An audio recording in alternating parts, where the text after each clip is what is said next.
네, 반갑습니다. 복음, 사랑, 생명이 흐르는 아침 이정훈 목사입니다. 오늘도 이렇게 저희 채널을 찾아주셔서 감사합니다. 함께 아침 묵상을 하는 이 아침이 오늘 하루를 살아가는데 활력소가 되고 생명이 넘치는 그러한 말씀의 시간이 되기를 바랍니다. 오늘 아침은 마가복음 14장 66절에서 15장 5절까지 말씀이고요. 부끄러운 신앙이라는 주제로 함께 아침을 열고자 합니다.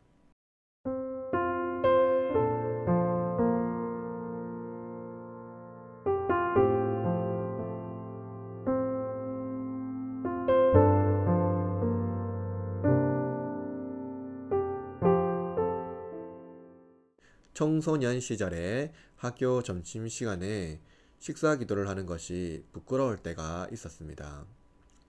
여러분 중에도 종종 그런 일이 있지요.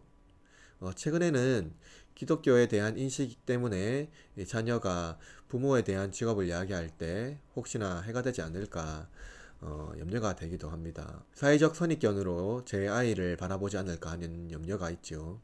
제가 믿는 신앙이 결코 부끄럽지 않는 신앙인데 왜 내가 스스로 위축될까요? 베드로를 통해서 조금은 알 수 있을 것 같습니다. 베드로는 제자들 중에서도 예수님을 지키기 위하여 군병의 길을 자르면서까지 예수님을 지키려 했습니다. 그리고 그는 목숨을 걸고 예수님을 부인하지 않겠다고 확신에 찬 결의를 예수님과 제자들 앞에서 했습니다.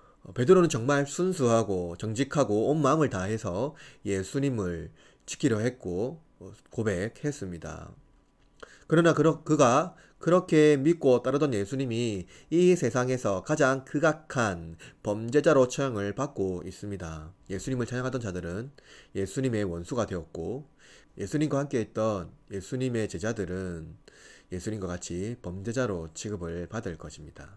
우리는 이러한 베드로를 보고 비겁하고 비열하다고 생각합니다. 그는 예수님을 부인하지 않겠다고 말했고 목숨을 걸겠다고 말했습니다. 다른 제자들과 나는 다르다고 그는 분명히 이야기했습니다. 그런데 이 베드로가 철저하게 예수님을 부인하다니요. 그의 부인은 어쩔 수 없는 부인이 아니죠. 처음에 여자 하인이 베드로에게 와서 조심스럽게 말합니다. 당신도 나사렛 예수와 같은 패거리지요. 그러자 베드로는 하인에게 개인적으로 자신이 알지도 못하고 깨닫지도 못한다고 부인합니다. 베드로는 요정의 말을 부인하고 나서 사람들이 모여있는 그 앞들로 갑니다. 그런데 그 여종이 베드로를 따라와서 사람들 중에 공개적으로 그가 예수님과 같은 도당이라고 말합니다. 그러자 베드로는 이번에는 공개적으로 부인하지요. 마지막으로 베드로 곁에 있는 사람들이 함께 베드로가 예수님의 도당이라고 말하자 베드로는 예수님을 저주하면서까지 부인합니다. 초대교회에 기독교 박해를 면할 수 있는 방법은 예수님을 저주하고 부인하는 것이었습니다. 이를 본다면 베드로의 부인은 철저한 배교이며 예수님과 자신이 아무런 관계가 없다는 그러한 고백을 말하고 있는 것이죠. 그리고 그는 철저하게 예수님과 자신이 아무런 관계가 없다는 것을 공개적으로 시인한 것입니다. 초대 기독교 순교자들의 신앙에 비추어 보면 베드로의 신앙은 형편없습니다. 그는 예수님을 배교했지요. 바로 예수님이 고난받는 그 현장에서 말입니다. 그런데 여러분, 베드로만 여기 남아있나요? 다른 제자들은 어디 있지요? 베드로는 예수님께서 고난받는 현장을 떠나지 못합니다. 먼지 털듯 털어버리고 떠났어야 될 것입니다. 그런데 베드로는 그 자리를 지키고 있지요. 그리고 그는 철저히 예수님을 부인하고 난 후에 닭이 2번 울음을 그는 듣고 철저히 자신의 무능을 인정합니다. 자신의 연약함을 비로소 깨닫게 되는 것입니다. 오늘 본문에는 또 한 인물이 등장합니다. 바로 빌라도입니다. 그도 예수님이 다른 제수와 다르다는 것을 알고 있었습니다. 십자가형을 받은 다른 제수들은 자신을 고발한 자들을 저주하고 왜 나만 가지고 그래? 라고 말합니다. 그러나 예수님은 아무런 말씀이 없지요. 참으로 이상합니다. 빌라도는 알고 있지요. 그는 예수님을 풀어줄 권세가 있었습니다. 그러나 그는 자신의 강력한 권세를 지키는 것이 더 중요했습니다. 여러분, 베드로와 빌라도의 차이가 무엇입니까? 베드로는 강함에서 자신의 약함을 통해 철저히 예수님을 알아갑니다. 비로소 강함이 아닌 약함으로 오신 예수님을 발견하고 회개의 자리에서 철저히 자신의 연약함을 통해합니다. 그러나 빌라도는 자신의 약함을 인정하지 않고 강함으로 자신의 권세를 무장하려 합니다. 여러분, 오늘날 기독교 신앙이 부끄러운 이유는 무엇입니까? 적어도 70년, 80년 혹은 90년 초까지 기독교 신앙은 부끄럽지 않았을 것입니다. 그런데 오늘날 기독교 신앙이 왜 부끄러워졌을까요? 과거 기독교는 강함으로 무장했습니다.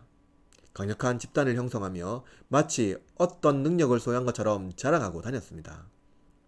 그러나 21세기가 도래하면서 기독교의 민낯이 드러난 것이죠. 화려하고 웅장한 교회당이 오히려 부끄럽게 되었습니다.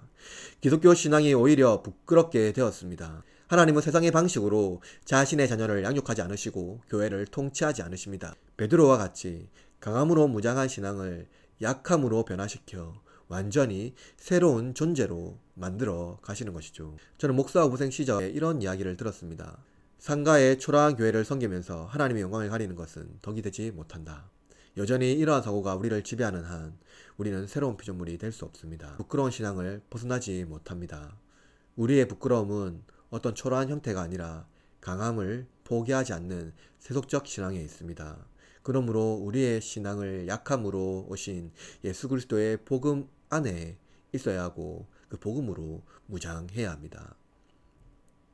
고난주간을 보내고 있는 여러분, 기독교 신앙의 강함은 약함에서 비롯됩니다. 기독교 신앙의 약함, 또 약함으로 오신 예수 그리스도, 또 예수 그리스도 안에 있는 그 약함의 복음이 우리를 자랑스럽게 만들어 줄 것입니다. 반면에 강함으로 우리의 신앙을 무장한다면 예수님은 그를 부끄러워 하실 것입니다. 그러므로 여러분, 기독교 신앙의 자랑스러움, 그것은 우리의 강함을 자랑하는 것이 아니라 약하게 오신, 그리고 인간으로 오신, 그리고 십자가에서 철저히 죽임 당하신 바로 그 예수 그리스도의 약함에 있다라는 것이죠.